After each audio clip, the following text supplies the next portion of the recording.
पत्नी से पहले राम बोलो। पत्नी से? हाँ, पत्नी जो हमारी है वो माँ बाप के अनुसार चलती है, ज़्यादा हमारा कम मतलब की मानती है। देखो भाई, थोड़ा सावधानी रखना। जिस हिसाब से सिचुएशन चल रही है पतियों के लिए ठीक नहीं है, और ज़्यादा ऊंची आवाज़ में बात भी मत करना। आपके माध्यम से भारतवर्ष के सभी पतियों से हमारा निवेदन है कि जितनी शांति से हो सके उतनी शांति से ज़िंदगी को निकाल लो। पता नहीं कोई ऐसी ग्रह आ गई हैं अब देवियों की, कि जो देवी पहले वैष्णव देवी बन के दर्शन देती थी, अब वो देवी ने रूप बदल लिया है। जिस हिसाब से आजकल चल रहा है, अब वो करुणा पता नहीं कहाँ चली गई, दया पता नहीं कहाँ चली गई, ममता, लाज, ये न जाने कहाँ चली गई, समझ में नहीं आ रहा हमारे। माँ बाप उनके सपोर्टिव हैं, वो बोल रहे हैं कि हम रख लेंगे, पैसा वैसा। वो ये सिर्फ तुम्हारे लिए नहीं बोल रहे हैं हम। जो माँ बाप अपनी बेटी की गलतियों में भी साथ देते हैं, वो अपनी बेटी का सिर्फ नुकसान कर रहे हैं। आज यहाँ नहीं बन रही इनकी बेटी के साथ में, दूसरी जगह भेजोगे वहाँ नहीं बन रही आप, फिर तीसरी जगह क्या करोगे आप? इसलिए आपके माध्यम से तो हम ये कहेंगे, प्लीज़ माँ बाप अपने बच्चों के ऊपर ध्यान दें, बहुत ज़्यादा ध्यान दें, क्योंकि परिवार ही नहीं बचे तो पैसे का हम क्या करेंगे। और यही बात पुरुषों से भी है।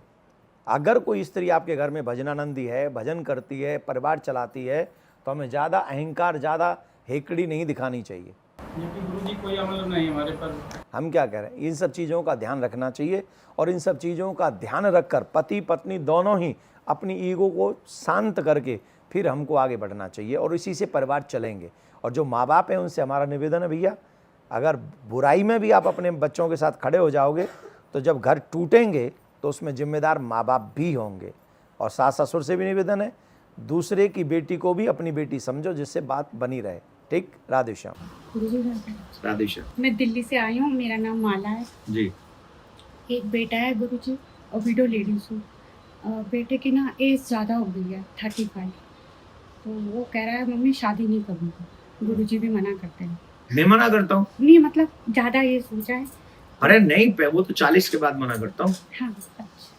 मैं तो कहता हूँ जल्दी जल्दी शादी करो, 4-5 बच्चे करो। मैं बड़ा बदनाम हूँ इस चक्कर में। हाँ। लोग तो मुझे बदनाम करते हैं कि ये देखो ये ऐसे बोलता है। नहीं गुरुजी, मतलब ये कि वो कहता मम्मी अब एज ज़्यादा हो गई है। मैंने कहा नहीं करनी है। और तो 25 में क्यों नहीं सोचा? गुरुजी पैसा वैसा नहीं था, अब प्रिया कांजू की वजह से आ रहा है और अच्छा हो रहा है। तो अब अच्छा हो रहा है तो अच्छे में और बहुत अच्छा कर लो। देखो, विवाह तो तब होता है जब संयोग बनते, लेकिन हमें अपनी तरफ से प्रयास करना चाहिए। 20 से 25 साल की उम्र में चाहे लड़का हो या लड़की, उसकी शादी कर देनी चाहिए, पहली बात। दूसरी बात, अब एक इकलौता बेटा है, शादी नहीं कर रहा है। अगर शादी नहीं करी तो उनके पिताजी का वंश तो यहीं चला जाएगा, पूरा हो जाएगा। तो इसका दोष भी तो उसी बच्चे को लगेगा, इसका दोष भी तो उस बच्चे को लगेगा।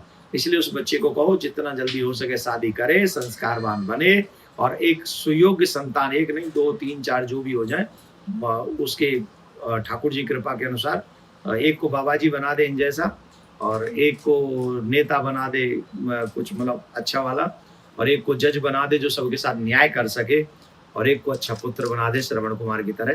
तो ऐसी संतान होनी चाहिए जिससे हमारे वंश में आगे संतान भी, भक्त भी अच्छे हों और सबका कल्याण भी कर सके। बहुत आशीर्वाद।